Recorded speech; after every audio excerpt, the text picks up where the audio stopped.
Captain's log. So we're gonna do a series on the Golden Quest Discovery Trail, which is out in the Goldfields, and it goes through the history of the Goldfields, and it's a multiple day sort of adventure. It starts off in Coolgardie, and I think it's about 1,000 kilometres, just over 1,000 kilometres for this whole journey. So today we're going to start at the start of the Golden Quest Discovery Trail. We haven't got all of our camping set up.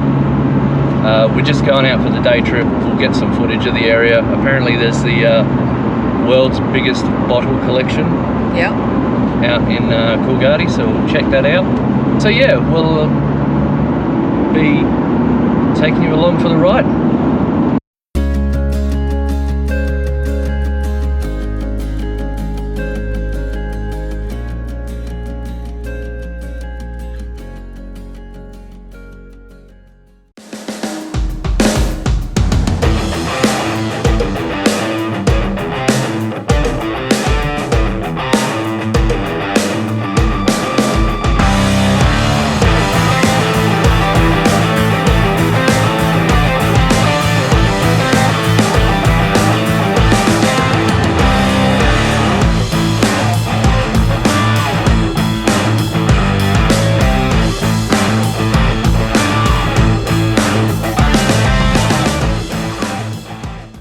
So we're here in Coolgardie. So this is I think it's called the Ben Pryor Park, and it's full of old mining and agricultural gear from back in the day.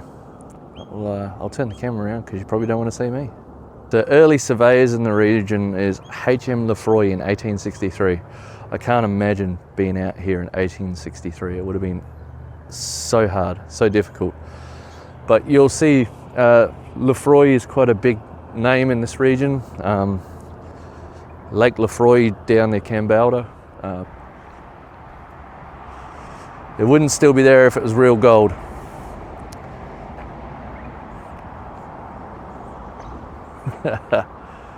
Yeah, all this old equipment. It's very interesting stuff. Old boilers, old farm gear. It's a small battery that they had, so they'd put the I think they put the ore in the top, and it'd just, this would lift the battery, lift them up and down. They'd smash the rocks up to get the gold out of them. I think I might have lost the wife. No, there she is. Hi. So this is a replica of the National Bank building. In 1900, at its peak, there were 6 banks.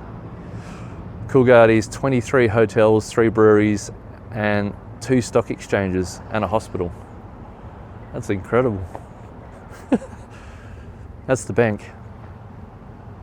I think I've been in toilets that are bigger than that. Anyway, so there's your typical sort of building or house that they would have had out here back in the day. See how cold it is this morning. There's still ice on everything. There's still ice. So as a part of the Golden Quest Discovery Trail, there's an app that goes along with it, and also a book. If you go to we got our book from the visitor centre in Kalgoorlie,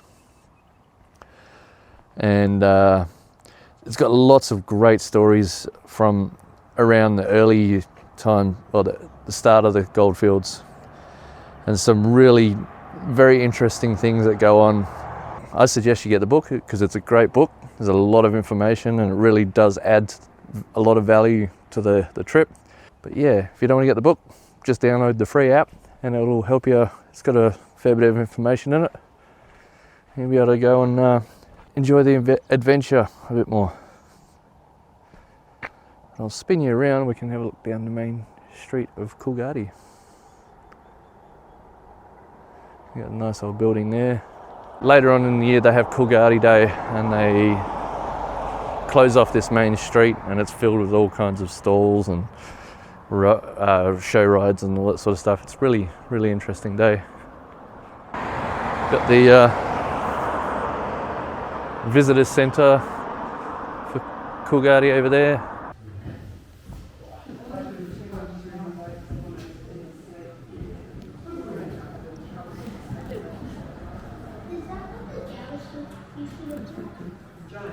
But even some of these things still exist now. Yeah, Jonathan's baby powder, here you go. Yeah. And the kitty cough syrup. So over here they've got the gold, what they call the golden eagle nugget, was found just south of here, probably about 70 kilometres south of here, at Widgemaltha. And that's a replica of it. They had, at its peak, 15,000 residents here. Yeah, I think 8 newspapers, I think that's what I read this morning, 8 newspapers, 15,000 residents, 26 hotels.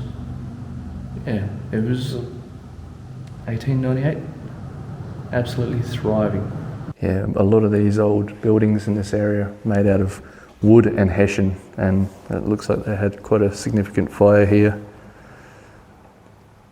Or several fires, 12 major fires, 1895 to 1899. That's incredible. The Varochetti rescue. So in March of 1907, looks like the 19th of March there, they had a huge amount of rain. And it started flooding the mine, the underground mine workings. It's calculated that over 13 million litres of water flooded into the workings. And these guys got caught in one of the drives, and they had to send divers down to go and get them. So yeah, and these guys, I think it was a group of them, they may have all got trapped, but only one of them was stuck specifically by himself in a certain area, that Modesto Varochetti, and he was stuck underground for 10 days. You can see this old diving suit here that was used.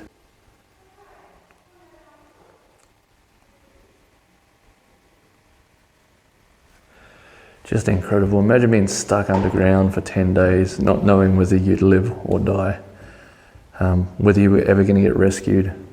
And where he was, it wasn't easy to get to at all. It would have been very risky, especially in 1907, it would have been very risky to try and go in there and rescue this guy. So apparently, this is the world's largest bottle collection. Pretty cool, hey? That purple colour. The blues. When we re-stumped the house, we found a heap of, well, they found a heap of old bottles underneath our place. Look at these. These are pretty cool. Yeah. Mineral Spring Company. Water manufacturers. Incredible, isn't it? There's still a lot of these types of bottles get found by prospectors around the area as well. But like Dave was saying, when our house was re-stumped, the guys that did the work found, I think, probably about 6 bottles and a few jars that are sitting on our back porch currently, and we have no idea what to do with them. Might donate them, maybe? Might bring them here, but these tiny little like vials and stuff, they're incredible. Perfume bottles. Yeah. I mean, look at the shape of them back then as well. These all would have been hand blown. Yeah. I just think it's stunning. Like. Oh, here we go. This is more like medicines.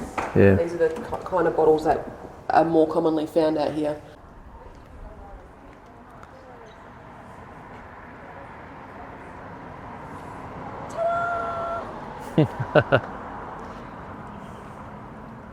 Well, that was really interesting. What was it? It was $5 per person to get in, and then they give you a ticket, so you get free entry into Affinity Warden's house if you want to go. Yeah, so you one get of these ones. Little ticket.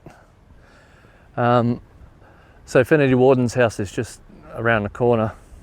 Yeah, and apparently they do amazing Devonshire tours. But yeah, Coolgardie Visitor Centre with the museum. Cracking little spot. Good little outing. It just makes you realise how hardcore these old folks were back in the day. Well, one thing you'll notice about Goldfields roads is they're really wide. That's because they had the horses, the horse trains and what do they call them? Camel trains The and horse carriages. The horse carriages. So you'd have a heap of horses, like with a massive carriage on the back of it, and they'd have to be able to turn around. So these streets here are really, really wide. There's only 2 lanes, but each lane would be 20 meters wide. It's very interesting. What a beast. She needs a bath. So does the car. So this is Ward Infinity's place. I don't know too much about it, but apparently if you ever wanted a mining license or anything, you had to come here, stake your claim. I think they built this place really, really, really quick. From memory, I think it was only 10 weeks or something they built this place. It's quite a magnificent building in the Goldfields. 66 keys rather than 88. 88. Yeah, right. Facts. 25 for the WA government, as there was need to provide housing for a resident warden, of first of which John Michael Finnerty and his family were. It was built by Robert and Arthur Bunnings, the original owners of Bunnings Hardware. I thank you. Started in April and finished in August in 1895. So there you go. So about 4 months. Built this place in 4 months. Incredible. So what do you got there? I've got some strawberry jam and cream. Make a mess. Freshly baked scones. I'm looking forward to getting stuck into. Oh, they're still a little bit warm. That's how fresh they are. And they are very, very soft. So from here we're going to go to Kunanalling. Is it? The Kunanalling Ruins. Yep. Kunanalling Ruins. We'll go check them out. That is a good scone. It's a good scone? Yeah.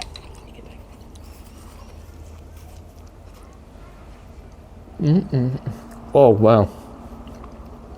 So light. So creamy. So delicious. So yeah, we're going to head to Kunanalling. There's some old ruins out there. I think it's part of the Golden Quest Discovery Trail.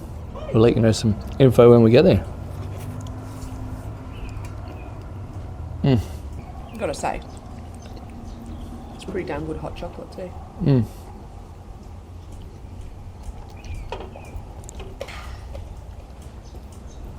Looking forward to lunch. as I'm stuffing my mouth, I'm looking forward to lunch.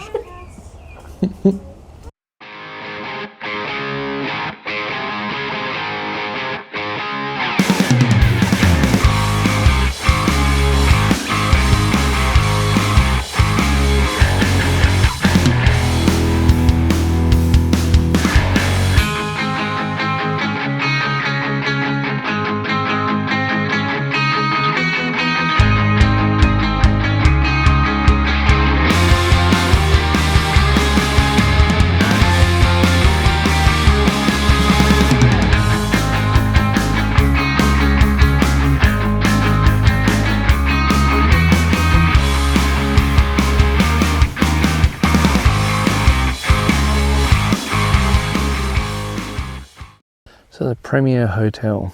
Okay, so back in 1898 to 1899 there were 488 residents at Kunanalling, and then by 1942 everyone was gone. So this is the old Premier Hotel. It's all boom and bust once the gold dries up. Imagine how hot that would have been in summer when the sun baking on those rocks. You just wouldn't get any relief, would you? So Kunanalling, this is site number 2. The Premier Hotel. Yep, site number 2 of the Golden Quest Discovery Trail.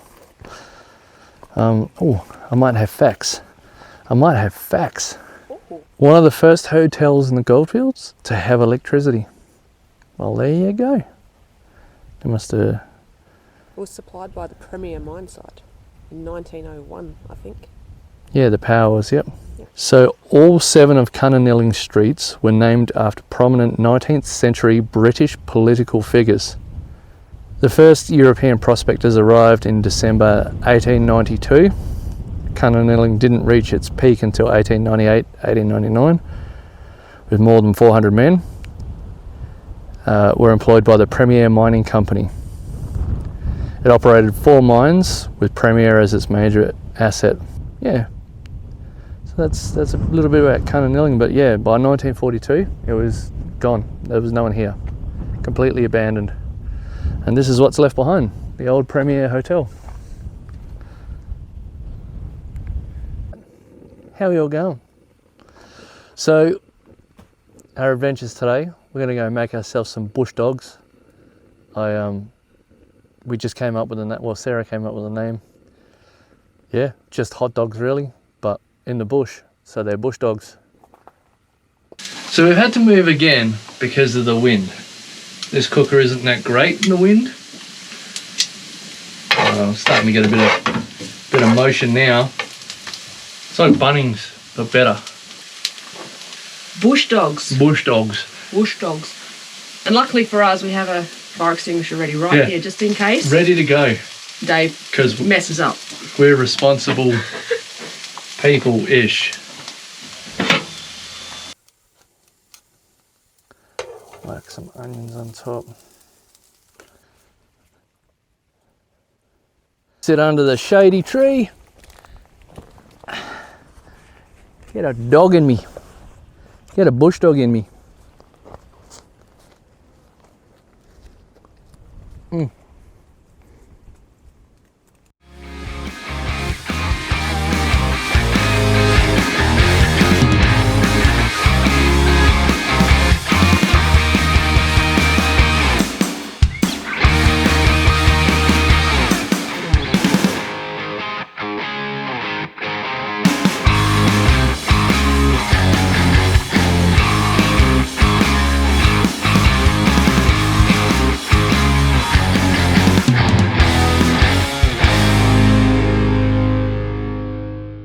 So we're at Ora Banda. Now Ora Banda was originally, well, it's loosely translated to Band of Gold. There used to be there is still a pub here. That's been burnt down. She's been burnt down. Yeah. I think this is the second time it's actually been burnt down. Yeah. Someone got shot here. Yep, there was a There bikie. was a bikie related incident that happened. Yep. And then there was a fire. It was restored, and then there's been another fire. There's been another fire. So yeah, this is the old pub. So back in its heyday in I think this is 1902, camp was about 3 kilometres south of here. But when they hit good ore, they moved the town closer to where the gold was. So this became Ora Banda. So we're at Ora Banda now. Our next stop is Siberia, Goongarrie, Menzies, the cemetery, Menzies Cemetery, and then we're going to camp the night at Niagara Dam up here. So yeah, this is the Golden Quest Discovery Trail, basically on a whole map here.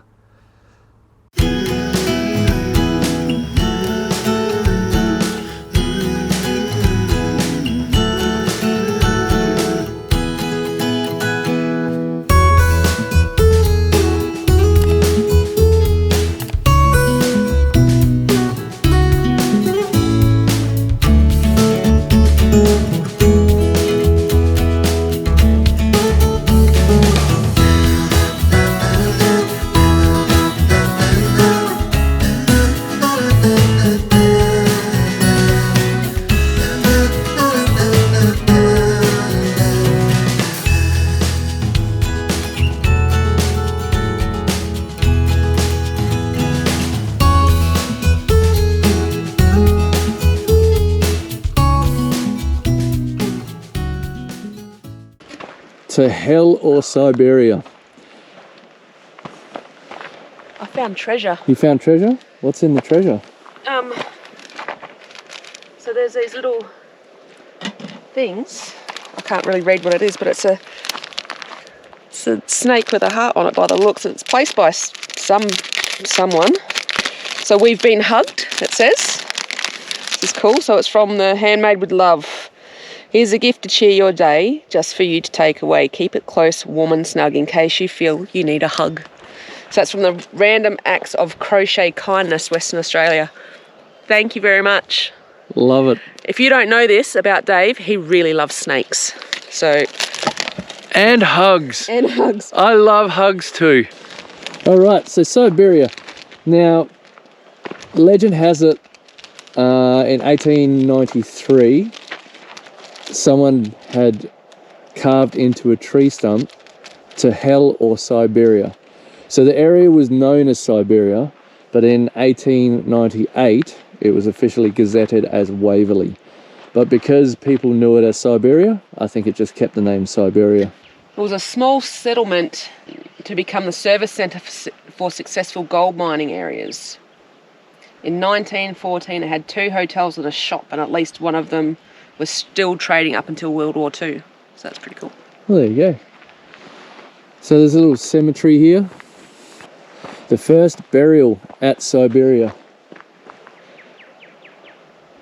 So James McCormick, miner, aged 19, died of fever. Murdered by spearing.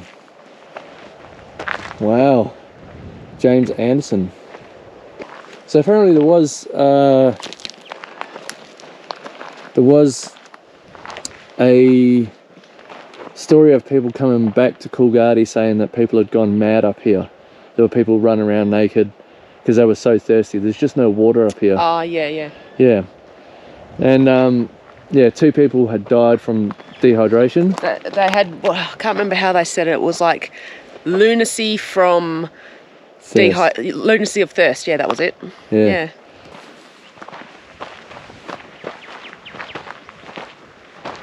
Apparently the pub owners, their infant child died and it was buried here as well.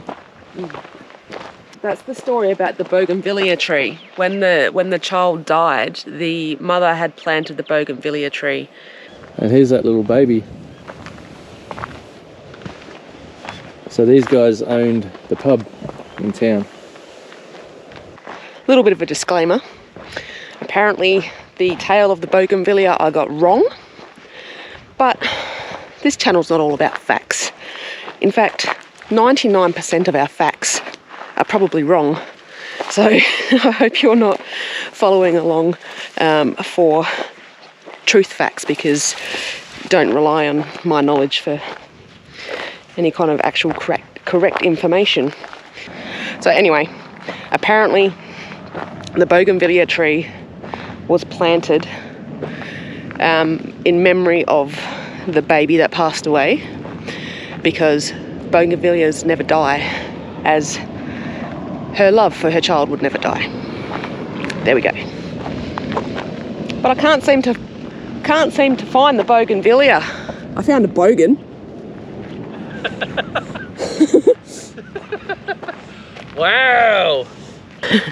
Anywho, moving on. All right. Let's keep on trucking. Goongarrie. On to Goongarrie. See you there. Hello. So here we are at Goongarrie. Goongarrie, in 1893, Billy Frost and some mates, they struck it rich and found gold in the region. So there was a bit of a stampede of people coming into this area. But by the early 1900s, the gold rush was over. They were run out of gold in this area. But what sort of saved Goongarrie as a town was the railway to Menzies that was coming through. So there's not a lot left of actually Goongarrie. There's one of the old fettlers, so the Fettlers, what do they do? Your pop was a fettler, wasn't he? Yeah, so my understanding is that they replaced all the wooden beams in the rail. So they'll remove them all by hand and whack them all back in. Okay. So this is the last remaining fettless cottage that they had in Goongarrie here, and they decommissioned the old train station in 1928.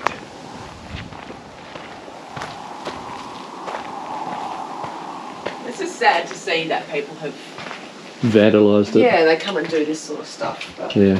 it's a little bit eerie as well because you never know what you're walking into in these kind of buildings. But Yeah. you see a bit of a roof collapse. Should we try and probably go through the front door? Let's see if the front door's open.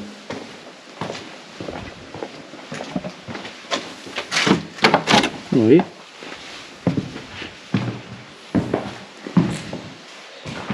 This is love this carpet.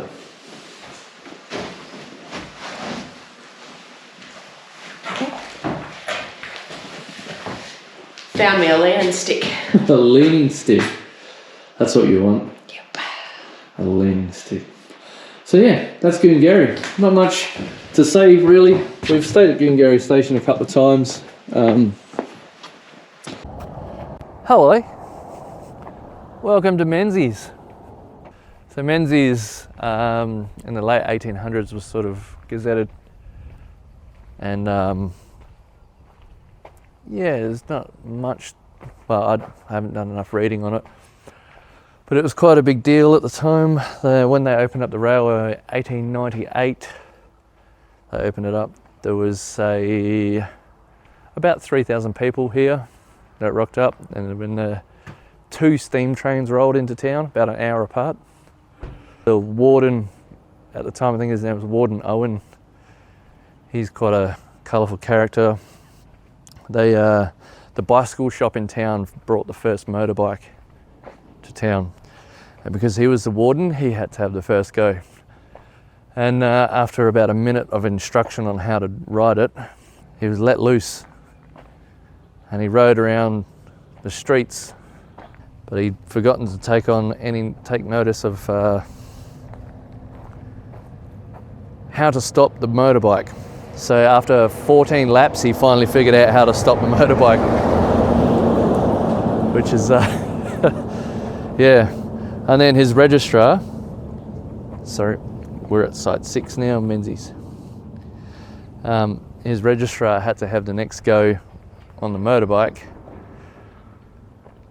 and his registrar immediately rode it straight through the drapery shop and crashed it in the drapery shop. There's still a lot of mining activity out here. Yeah, you'll see a lot of these exploration trucks going out. The old baker's oven. Well, there you go. Flour in the form of bread or damper was the staple food of the early mining settlements. Being a dry food, it travelled and lasted relatively well, along with tin dog, aka canned meat / spam, tea and sugar. It kept many a miner alive for long periods of time. Bakers were therefore some of the first to follow the prospectors to places like Menzies. However, they soon found that maintaining supply of flour was not always easy, with the weather, both rain and the lack of it, playing havoc with horse or camel-based supply lines. Anyway, fast facts about the Menzies Cemetery. Tom Valentine, an Aboriginal who is believed to have accompanied Ernest Giles on at least one of his famous expeditions across Central Australia, died from enteritis. I have no idea what that is, but is it Giles or Giles? Ernest, well, I say Giles, you say Giles, potato. Right. Left. So enteritis, just for your For my local knowledge bank. for your knowledge bank. Yep. Enteritis is inflammation of the small intestine. There you go. It is most commonly caused by food or drink contaminated with pathogenic microbes. Pathogenic microbe contamination. Yep. That's a mouthful. Ooh. Patrick Stokes and Francis Keating both died in the same mine accident. Their funeral was the biggest in Menzies history, with 1,200 mourners attending. Miss Templeman, who suffered severe burns at Goongarrie, travelled to Menzies by train to seek medical attention, but on arrival she was discovered dead in one of the carriages. Bum, bum, bum. Dun, dun, dun. Boo, boo, boo, boo, boo. Boo, boo, boo. Boo, boo, boo, boo, boo. That's the fast facts of Menzies Cemetery. Fast facts. Find them in your Golden Quest Discovery Trail guidebook. Only $39.95. It's a really good book though, isn't it? It is. We've learnt a lot, and there's a lot of great stories through it. There is. There's actually, if you actually want to sit down and read it, I've actually sat down and read it a few times, but there's feature stories throughout the book around the areas. So Kunanalling Ruins was talking about the guys that went to find the claim. Another feature story. So that one's around Niagara Dam. Yeah. It's a great book. It's a very good read. And then, yeah, really, really cool stuff. Get yourself a copy. That story about the first woman underground. May, what was her name? May. She was a writer or a journalist of some form.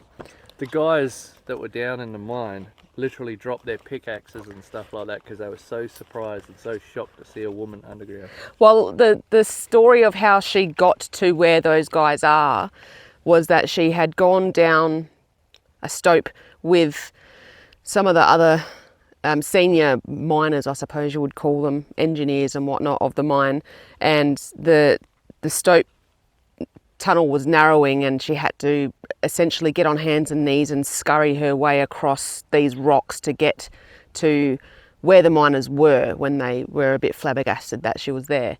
But she did it all in an extravagant dress as well.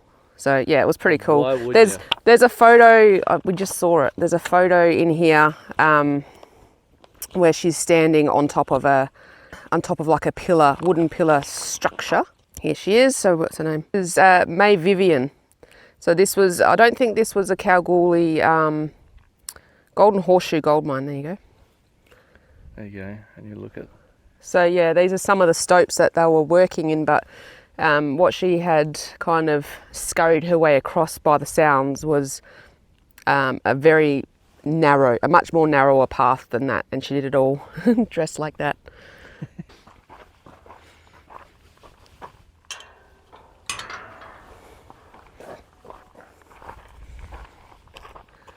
So this would be part of the book as well, but this kind of goes on about the amount of deaths from typhoid in the area as well. So pneumonia, liver, dysentery, convulsions, suicide, mine accidents, ulcers, burns, bronchitis. There's Miss Templeman. Between 1895 and 1905, about 105 people buried at Menzies believed to have died from typhoid. Onward to Niagara Dam. Niagara Dam. I don't think there's any waterfalls there though. No, I think it's literally just a dam. Anyway, we'll see you there. See you there. We made it to Niagara Dam. Niagara Dam. Niagara Dam. Oh. All this effort to make this and they didn't even really use it. What was it, £62,000 it cost to build it? In 18, I want to say 98. 1898? 97 to 98. 1897 to 98. Estimated to build was £47,000, but they went over budget to £62,000, and first few years of rainfall were quite dry, and then the neighbouring town of Coolgardie found water. So yeah. Whoops. Awkward. So the dam was originally intended to be used for water for the steam trains on the Goldfields to Menzies railway line. That's it. Yep.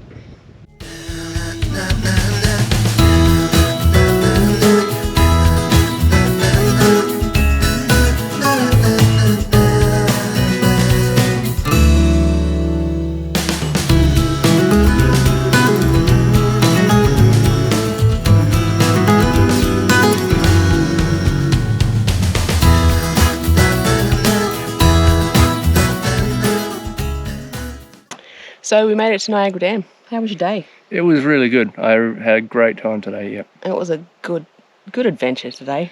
Yeah. I've seen more of the Goldfields today than I have my entire life. And I've lived in the Goldfields for 19 years, plus and minus a few years backwards and forwards, but Yeah. it's been fun. So we're going to call it a night here at Niagara Dam, and we're going to keep the fire in the guts because it's going to get cold. Dave's going to bust us up a delicious lamb stew. Yeah, I am. Yeah, he is. He's got no choice in the matter. Don't forget to like and subscribe if you like what we do. If you don't like what we do, don't like and subscribe. It's fine. I'm okay with it. You won't hurt our feelings. I don't have feelings. Yeah, that's right. All right, we'll see you in the next one. All right, Bye. bye.